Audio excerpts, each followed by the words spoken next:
Hello everyone. Hope all of you are in good health. This is the first history lesson for class 9, the first chapter in your syllabus, that is the French Revolution. We are going to do the beginning of that chapter, the background of revolution. Why did the French Revolution even happen? In 1774, Louis XVI ascended the throne of France. Louis XVI became the King of France in 1774. Now, after he became the King of France, Louis XVI saw that the treasury of France, the royal treasury, was almost depleted. They had no money. Why? Because before Louis XVI became the king, years and years of war with England and other powers of Europe that had depleted the treasury, that had cost many amounts of money from the royal treasury. That's why the treasury was depleted. Also, the cost of maintaining the extravagant Versailles Palace was also showing its results. The Versailles Palace is where the King and the Queen of France resided. This was the same Versailles Palace in which after the First World War, the Treaty of Versailles was signed. That treaty was signed in Versailles Palace. So, Versailles Palace was the residence of the King and the Queen of France during this period. Now we see that France had helped the Americans get independence from British dominion. Britain had 13 colonies in America, and the Americans, in order to get independence from Britain, they sought the help of France because France and Britain were enemies. So the Americans believed in, if my enemy is your enemy, then you are my friend. This was the policy that the Americans believed in. So France helped the Americans get their independence from Britain. Now this helping also had a cost, because in this war, in this American war of independence, France had participated on the side of Americans. So that had cost France a lot more money, which had added to the already very huge debt. Okay, now lenders who gave the state credit now began to charge 10% interest on loans after the war ended.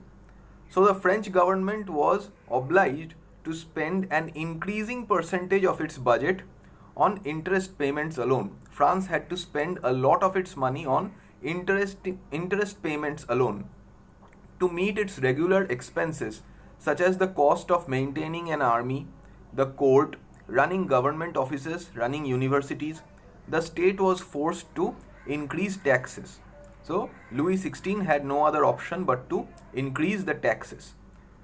Now let's look at the French society in the 18th century. How was the French society? The French society in the 18th century was divided into three estates: the first estate, the second estate, and the third estate. The first estate consisted of the clergy. The clergy were religious people who were they had the duty to maintain Christianity and maintain churches and all that. Okay, so they were the religious section of the population. The second estate consisted of rulers and aristocrats, means people who were from the nobility, the noble class. And the third estate was the rest of the population, that is big businessmen, landlords, and the common people, the peasants, the farmers, the workers. So the third estate was a large one in which all kinds of people were there except for the king and queens and the clergymen. They had two separate estates. So the division was based on birth, nobility of birth. So that is why only the third estate, which consisted of the poor peasants, the poor workers, and some rich landlords, aristocrats, and businessmen, the third estate only had to pay tax. The first estate and the second estate did not have to pay tax. Now, peasants, that is the farmers, made up about 90% of the population of the third estate. However, only a small number of them owned land which is cultivable. About 60% of the land was owned by the nobles, and the church and the other richer members of the third estate. So there was a difference between rich and poor in the third estate. Now, one other thing, that the population increase in France also caused problems. The population of France rose from about 23 million in 1715 to 28 million in 1789. This led to a rapid increase in the demand for food grains. Production of grains could not keep pace with the demand, so the price of bread, which was the staple diet of the majority, rose rapidly. Now, in this context, I would like to say that Louis XVI was the king, and his wife, the queen, was Marie Antoinette. She had a very famous quote that goes down in the legends of French history. That is, when Marie Antoinette was told that the people on the roads have nothing to eat, the prices of bread has gone up so high that the people cannot afford bread.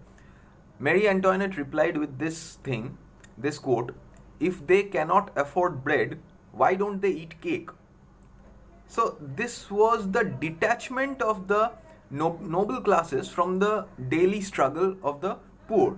So detached they were that they did not know that bread and cake was made from the same process. So if they cannot afford bread, they cannot afford cake as well. So there is no question of having cake instead of bread. Most workers were employed as laborers in workshops whose owners fixed their wages. So most of the workers worked in the city factories. They had a fixed wage, but the wages did not keep pace with the ever increasing price rise. In the markets, price rose of the products, bread prices rose, and all the daily goods that were needed to sustain life, all those prices grew. But the wages did not increase for the workers. So the gap between the poor and the rich became wide. The poor became poorer and the rich became richer. Things became worse when any drought or any hail or any environmental crisis appeared. So that reduced the harvest, that reduced the production of the food grains and crops. This led to what is called a subsistence crisis. Now, another thing, the 18th century witnessed the emergence of social groups termed as middle class. Now, who were these middle class? Those who earned their wealth through expanding overseas trade and from the manufacture of goods such as woolen and silk textiles. So they were not rich from birth. They had been the member of the third estate. Okay.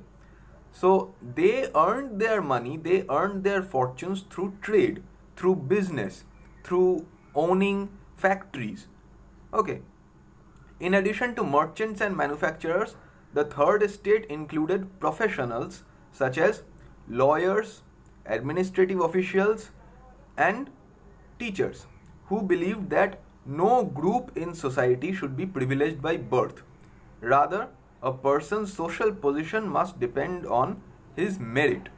So these new class emerged, which is called the middle class. These people believed in the idea that distinction should not be made depending on birth. Distinction should be made depending on merit. Now we also look at how emerging ideas shaped the mindset of the people in France. The ideas of envisaging a society based on freedom and equal laws and opportunities for all. These ideas were put forward by philosophers such as John Locke and Rousseau. Their ideas were discussed among the people intensively in coffee shops, in salons, whatever, wherever there was a group, there was a gathering, people discussed these ideas. These were frequently read aloud in groups for the benefit of those who could not read and write. Those who did not know how to read and write, they were helped by these people who could read and write by reading these ideas aloud for them.